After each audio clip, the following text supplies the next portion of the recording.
pense que vous le savez, mais j'ai investi un peu moins de 100 000 euros sur le marché américain pour essayer de comprendre toutes les stratégies e-commerce aux US et comprendre aussi comment est-ce que c'est possible de les implémenter sur du marché français pur et de moins dans toute l'Europe. J'ai des élèves qui font peut-être un peu plus de 5K day de manière stable, des élèves qui sont montés à 1K day, des élèves qui stagnaient peut-être à 200 euros day, qui sont passés à plus de 1000 euros par jour. J'ai tout type d'élèves que j'accompagne avec uniquement les stratégies que je mets en place. Dans cette vidéo, je vais t'expliquer en détail pourquoi est-ce que ta boutique stagne et quelles sont les choses que tu dois implémenter sur ton business pour pouvoir dépasser ce cap des 500 euros par jour où tu es en train de stagner actuellement. Et je le sais parce que si tu regardes cette vidéo, tu es littéralement dans cette situation. Alors je te le dis maintenant, si tu as envie d'aller plus loin et que tu n'as pas le temps de perdre du temps, encore plus sur le fait que le Q4 s'approche à grands pas, en première ligne de description de cette vidéo, je t'invite à réserver un appel avec mon associé et directement avec moi aussi, dans lequel on va pouvoir étudier ton projet, savoir si oui ou non il y a du potentiel et si oui ou non je vais pouvoir implémenter ma stratégie sur ton business. En première ligne de description de cette vidéo, je t'invite à réserver un appel, histoire de scaler le plus rapidement possible ta boutique et de comprendre réellement qu'est-ce qui bloque aujourd'hui. Salut, c'est Lizou, j'espère que vous allez bien. Dans cette vidéo, je vais vous expliquer pourquoi est-ce qu'aujourd'hui votre boutique est en train de stagner entre 300, 800,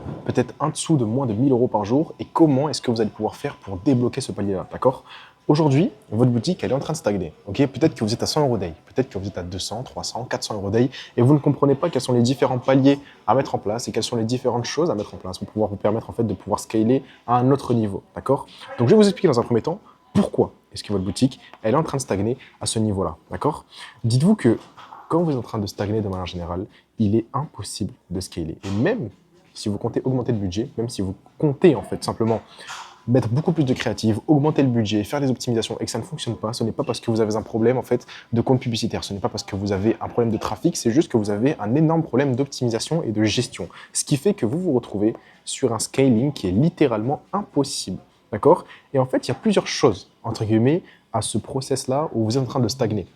La première des choses, c'est que vous avez un très mauvais positionnement. D'abord, vous avez ensuite un très mauvais branding et vous avez ensuite une très mauvaise gestion de vos créatives. En fait, vous faites des créatives, mais vous ne comprenez pas réellement pourquoi est-ce que vous les faites. Au contraire, vous faites des créatives parce que vous êtes persuadé que c'est ça le problème et que vous êtes persuadé qu'il vous faut beaucoup plus de volume de créa pour performer. Alors que si vous n'avez pas en fait les fondations de base, si vous ne comprenez même pas l'essence même de votre business et pourquoi est-ce qu'il fonctionne, vous pouvez être sûr à 99,9%, j'ai envie de vous dire parce qu'il y a 0,01% de chance que votre business ne va jamais décoller. Okay, et que le 3/4 des problématiques aujourd'hui sur tous les business que je vois, c'est qu'en fait, ils ne respectent pas ces trois choses. C'est pour ça que je vais vous expliquer très rapidement quelles sont les différentes étapes à mettre en place, comment est-ce que vous allez faire pour pouvoir justement vous démarquer et comprendre comment scaler vraiment sur sa boutique. D'accord ? Dites-vous une chose, c'est que la première des choses à comprendre et la première des choses à mettre en place, ça va être de retravailler son positionnement. Okay ? L'objectif, c'est de commencer à comprendre quelles sont les choses et quel est le positionnement à avoir sur votre site.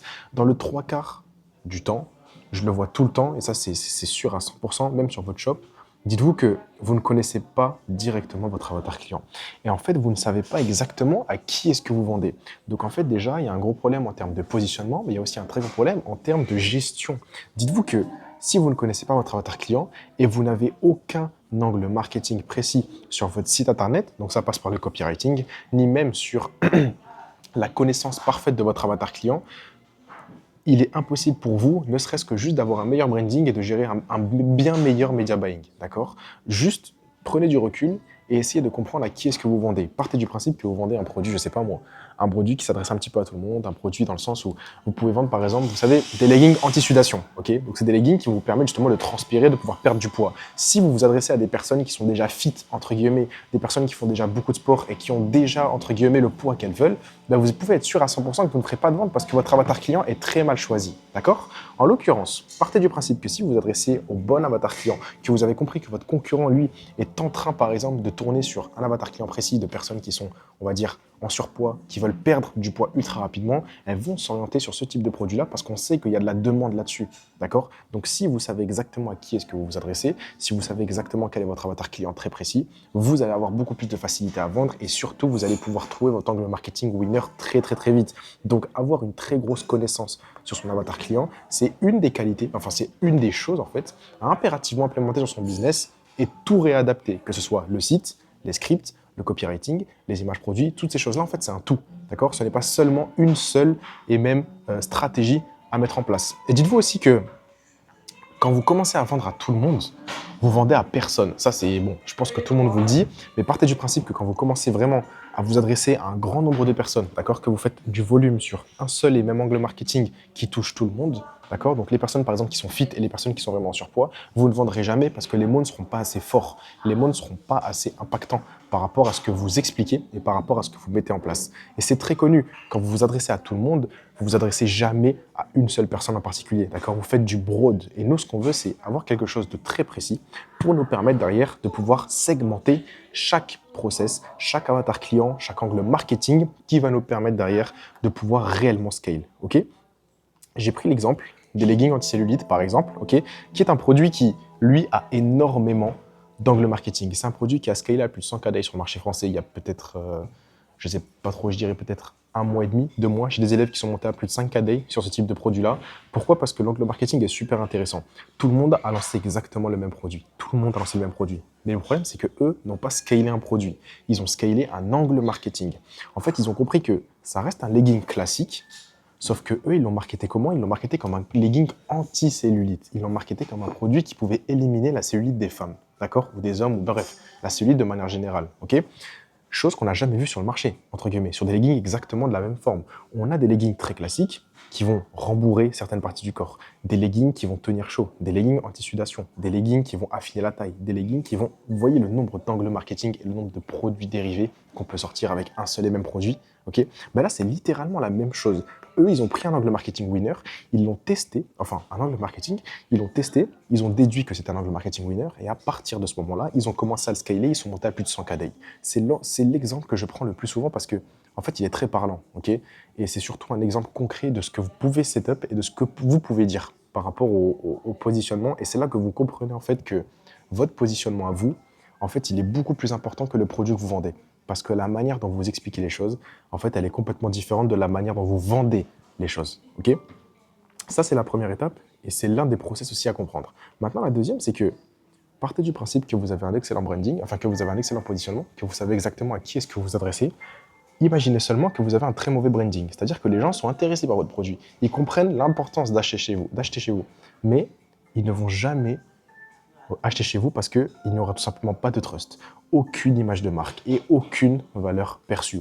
Ça vous est déjà arrivé d'arriver sur un site, d'accord? Et même à toutes les personnes, ça vous est déjà arrivé d'aller sur un site, de vous rendre compte que le site était un peu trop scam, d'accord? Que le site avait pas l'air d'un réel site e-commerce, donc vous êtes parti, ok? Alors que c'était un réel site e-commerce avec des vrais produits et des vraies livraisons. Mais juste parce que ça manquait cruellement d'image de marque et que vous pensez que vous achetez vraiment sur un site chinois ou sur un site frauduleux, vous êtes parti. Et bien là, c'est exactement la même chose. Pour ce type de produit-là, les gens ont besoin de vous faire confiance, d'accord? Donc les gens ont concrètement besoin d'avoir une identité visuelle, de pouvoir s'identifier déjà aux personnes qui vendent le produit, de pouvoir s'identifier aussi aux personnes humaines que vous mettez sur votre site. Vous devez justement retravailler votre positionnement pour vous adresser aux bonnes personnes et qui derrière justement ces mêmes personnes-là qui vont arriver sur votre site, elles vont s'identifier à ça et elles vont pouvoir acheter, d'accord? Quand je parle de branding, généralement, ça parle de l'offre, ça parle du logo, ça parle du code couleur, ça parle du positionnement, ça parle de l'offre, ça parle du bundle, ça parle vraiment de tout, d'accord? C'est un tout. Le branding, c'est un tout. Et c'est aujourd'hui comme ça que je scale le 3/4 des marques e-com que j'accompagne tout au long. Parce que tout le monde sait, entre guillemets, trouver un bon produit, d'accord? Les gens savent pourquoi c'est un bon produit, mais les gens ne savent pas comment se positionner. Les gens ne savent pas comment brander une page produit. Les gens ne savent pas comment avoir un excellent branding. Et la plus grosse difficulté, c'est que si vous n'avez pas en fait, de branding, si vous n'avez pas de produits qui sont ultra brandés, en fait, il est impossible pour vous de pouvoir vendre cher parce que vous n'avez aucune valeur perçue. Si vous avez un legging anti-cellulite que vous vendez 19,99 et que votre concurrent le vend 39,99, mais que lui arrive à faire plus de ventes que vous, c'est qu'il a tout simplement une meilleure valeur perçue. Les gens vont préférer acheter un legging plus cher chez lui, donc il fera forcément beaucoup plus de marge. Pourquoi?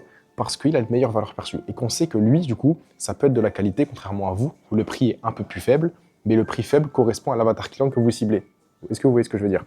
Donc en fait, c'est impossible derrière, donc forcément, de vendre pas très cher, parce que vous faites des marges qui sont très faibles, et donc forcément derrière, il est impossible d'avoir un excellent scaling, et encore plus avec la taxe des 3 euros, d'accord, qui est sortie là récemment en Europe.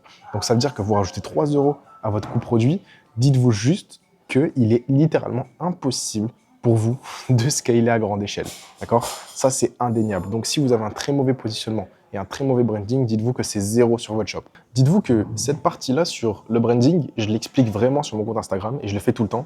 Et c'est aussi pour ça que je vous ai fait carrément un document où je vous explique un petit peu pourquoi est-ce que sur votre boutique aujourd'hui vous êtes en train, entre guillemets, un peu de stagner, quelles sont les choses que vous devez mettre en place et qu'est-ce que vous allez pouvoir setup très rapidement pour pouvoir vraiment dépasser cette barre des 100, 200, 300 euros par jour à plus de 1000, 2000, 3000 euros par jour, d'accord? Vous avez juste à m'envoyer sur Instagram le mot doc, hop, juste ici, et je vous enverrai directement le document en description, ou plutôt en message privé, d'accord? Et mon Instagram, il est en deuxième ligne de description de cette vidéo, ok? Donc vous m'envoyez juste ce document-là et je pourrai vous l'envoyer directement en message privé sur Instagram. La deuxième des choses, ou du moins la troisième des choses à comprendre, c'est que quand vous êtes en train de stagner en dessous des 1000 euros par jour, très généralement, il y a beaucoup de personnes qui pensent qu'ils font un volume de créatif qui est ultra faible, alors que c'est littéralement tout l'inverse.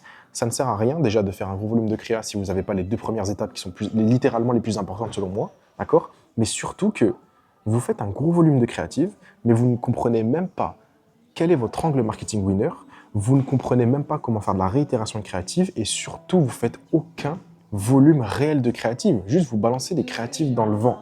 Est-ce que vous voyez ce que je veux dire? Et c'est pour ça que j'ai fait un petit document très rapide que je vais vous expliquer maintenant, qui vous explique en détail en fait quel est littéralement le processus de réitération de créative après avoir trouvé l'angle marketing winner. Partez du principe que vous balancez full créative, vous avez trouvé l'angle marketing winner en fonction des KPI, en fonction des montants dépensés par méta. À partir de ce moment-là, si vous voulez faire de la réitération créative et faire du volume, c'est super simple. Tout d'abord, vous laissez tourner votre créative 3 jours minimum. Minimum, vous laissez tourner votre créative parce que c'est comme ça que vous allez pouvoir analyser votre data. Okay. Ensuite, là où Meta spend le plus de budget, on va se baser sur des CPM qui sont très bas, sur un ROS et un CPA cible qui sont très bas aussi, enfin du moins le ROS qui soit très haut et un CPA du coup qui est super bas, d'accord, en dessous de votre CPA target. Et ensuite, on va l'identifier là où forcément Meta dépense le plus de budget spend, ok? Enfin là où Meta dépense le plus de budget plutôt. Et c'est comme ça qu'on va identifier la créative gagnante, donc la créative winneuse. C'est cette créative-là qui vous permet de faire un maximum de ventes en arrière, d'accord? Une fois que vous avez repéré la créative winneuse, ou du moins les créatives winneuses, vous allez décomposer votre créative, ok? Vous allez comprendre pourquoi est-ce qu'elle performe. Vous allez analyser chaque composant pour comprendre exactement qu'est-ce qui a réellement converti à travers cette créative. Et en fait, il y a différentes choses, d'accord? Il y a 6 points très précis à comprendre. Le premier, c'est l'angle marketing, d'accord? Comprendre déjà quel est le message que vous avez essayé de faire passer et de quelle manière vous avez vendu votre produit. Et en fait, c'est cette manière-là, justement, qui a fait que ça a converti. Donc, en fait, le message global, c'est le même et vous devez le conserver. Je l'explique juste après, mais vous devez le conserver, ce message-là, d'accord? Donc, par exemple, est-ce que c'est un style de douleur, de désir, de curiosité? Comment est-ce que vous avez marketé votre produit, d'accord? Et dans quelle mesure vous allez pouvoir faire de la réitération de ce même angle marketing sur vos autres créatives. La deuxième des choses, c'est que c'est le type de contenu. Peut-être que c'est un contenu sans voix off qui a performé. Peut-être que c'est un contenu généré par IA. Peut-être que c'est de l'UGC qui a performé. Ça, on ne sait pas, d'accord? Vous le regardez directement avec Meta, là où il y a le plus spend. La troisième des choses, ça va être le hook, ok? Beaucoup de personnes et beaucoup de débutants vont regarder le hook rate au début. On s'en fout du hook rate. Je vous le dis, on s'en fout, d'accord? Tous les mecs qui vous disent, ouais, regarde le hook rate, non, on s'en fout. On est arrivé à un stade où on n'a pas besoin de regarder le hook rate pour performer. Au contraire, vous devez faire de la réitération de créative sur différents hooks. Si vous avez une créative winneuse, comprenez pourquoi est-ce qu'elle a performé et faites des modifications une par une. Ne modifiez pas le hook ainsi que le body. Modifiez seulement le hook et faites de la réitération. Regardez comment est-ce que ça performe et ensuite après vous refaites la même chose sur du body ou sur du CTA. De la manière la plus simple possible, ok? Ensuite, vous avez les sous-titres. Bon, pour être totalement transparent, les sous-titres, j'ai envie de vous dire, c'est un petit plus, mais c'est pas la chose sur laquelle on va vraiment se baser, d'accord? Même chose pour le format et la durée. Si on sait que c'est une UGC qui a fait 1 minute 20, si vous faites une UGC de 1 minute, ça revient littéralement à la même chose. Donc on va dire que ce n'est pas un paramètre très important à prendre en compte. Par contre, pour comprendre aussi, c'est le CTA. Le call to action, il est très important parce que si vous avez 3 offres sur votre site internet, peut-être qu'il y a une seule offre qui a converti. Mais si c'est cette même offre-là qui a converti, c'est peut-être parce que vous avez fait 10 créatives sur cette même offre. Qui vous dit que si vous faites une offre, par exemple, de acheter un offert et que vous la mettez en CTA sur votre nouvelle créative, peut-être que c'est elle qui va mieux performer. Et peut-être que les gens vont arriver sur votre site et donc vont faire en sorte, vous voyez, d'avoir un AOV qui va être beaucoup plus élevé parce que sur le CTA de la créative, vous mettez justement une offre mid. Donc une offre où vous avez mid-ticket par rapport à votre offre de globale. Okay, mais en fonction du CTA, vous allez voir si oui ou non les gens vont acheter. Donc A/B tester différents CTA pour pouvoir comprendre déjà dans un premier temps quel type de créatif performe le mieux et surtout comment est-ce que vous allez faire pour faire de la réitération. Okay, dites-vous que ça, c'est les 6 points sur lesquels, entre guillemets, vous allez pouvoir vous focus. Okay, une fois que vous avez fait ça, là, vous allez commencer à comprendre pourquoi est-ce que votre créative elle performe. Quelles sont les différentes combinaisons d'angles marketing qui performent, quel est le contenu qui performe et surtout, quel format a déclenché l'achat. Peut-être que c'est le format UGC, peut-être que c'est le format IA, peut-être que c'est du format sans voix off, peut-être que c'est du format question-réponse, vous voyez. Identifiez vraiment la créative qui performe le mieux pour ensuite la scaler. Et ensuite, une fois que vous avez tous ces paramètres-là, vous faites de la réitération intelligente. Ok, donc, vous conservez littéralement ce qui fonctionne. Vous testez une variable à la fois, comme je l'ai dit tout à l'heure. Ne changez pas le hook ainsi que le body. Et vous testez. Non, changez une chose à la fois, testez et regardez si ensuite c'est intéressant. D'accord, ça c'est super important. Et ce que vous faites, c'est que le message au global, vous gardez le même, parce que de toute façon, il faut garder le même. Ok, donc que ce soit l'angle marketing, le message, la structure, le CTA, même s'il a performé, ok, en fonction des réitérations que vous faites, vous variez une seule chose à la fois, d'accord? Donc que ce soit le hook, les sous-titres, la voix off, la durée, une chose à la fois pour savoir exactement qu'est-ce qui performe réellement. Et ensuite, une fois que vous avez littéralement votre angle marketing winner, votre créative winneuse, vous dupliquez full créative. À partir de ce moment-là, vous pouvez vous permettre de faire du volume. Mais ne faites pas du volume si vous ne performez pas, genre. Enfin, ça n'a pas d'intérêt. Il voit trop de mecs qui pensent que pour faire plus de résultats, il faut envoyer beaucoup plus de créatives. Non, retravaillez les fondations, retravaillez vraiment les bases, fortifiez et solidifiez vos bases avant de commencer à scaler. Ok? Je pense qu'il n'y a aucun business qui scale à plus de 1 M par mois avec des bases ultra fragiles. C'est impossible, ça n'existe pas. Et vous allez voir que vous, même atteindre le palier des 1000 euros par jour, ça va être impossible parce que vous avez des bases qui sont très mauvaises. Et même si par chance, vous atteignez ce palier-là, il va très vite descendre et vous allez tout simplement chuter. D'accord? Ça va être un échec luisant, entre guillemets, par rapport en fait aux fondations que vous avez. Donc fortifiez vos bases et ensuite après commencez à scaler. D'accord? Ça, c'est sur la stratégie au global des créatives. Dites-vous juste que ça, c'est le composant direct, en fait, et c'est la somme des trois qui va faire que vous allez passer d'un shop qui stagne à minimum 100, 200, 300, 400 euros par jour, d'accord, à minimum 1000, 2000, 3000, 4000 euros par jour. C'est peut-être quelque chose d'assez simple, c'est peut-être quelque chose d'assez classique, mais croyez-moi que ça fait réellement la différence. En alignant ces trois paramètres-là, vous allez directement comprendre concrètement qu'est-ce qui fait que vous scalez. Okay, et qu'est-ce qui fait que votre shop aujourd'hui n'est pas à la hauteur et surtout n'est pas visible en fait, tout simplement. Et dites-vous que toute cette stratégie-là, tout ce que j'ai pu setup et tout ce que j'ai pu vous dire dans cette vidéo, je l'ai appliqué sur le shop de mes élèves. Et je vais vous montrer littéralement la grosse différence qu'on a eue. La première, c'est que on avait un shop qui stagnait à peu près à 350 euros par jour, d'accord? Minimum 300 euros par jour, et j'ai peut-être même envie de dire que 350 euros par jour, c'était un petit peu un coup de chance, comme on le voit sur les différentes ventes ici. Okay, c'était plus ou moins un petit coup de chance, pas avec du contenu vachement organique. Okay, ça, c'est une stratégie qu'on a développée. En parallèle, on a retravaillé les bases, on a compris réellement qu'est-ce qui fonctionnait, on a compris qu'est-ce qu'on allait pouvoir optimiser, ce qui nous a donné derrière un mois, donc du 17 avril au 17 mai, on passe littéralement à plus de 31 400 euros de chiffre d'affaires, ce qui fait un peu plus de 1 KDI, d'accord? Alors que le shop, à la base, était en train de tourner à 350 euros par jour.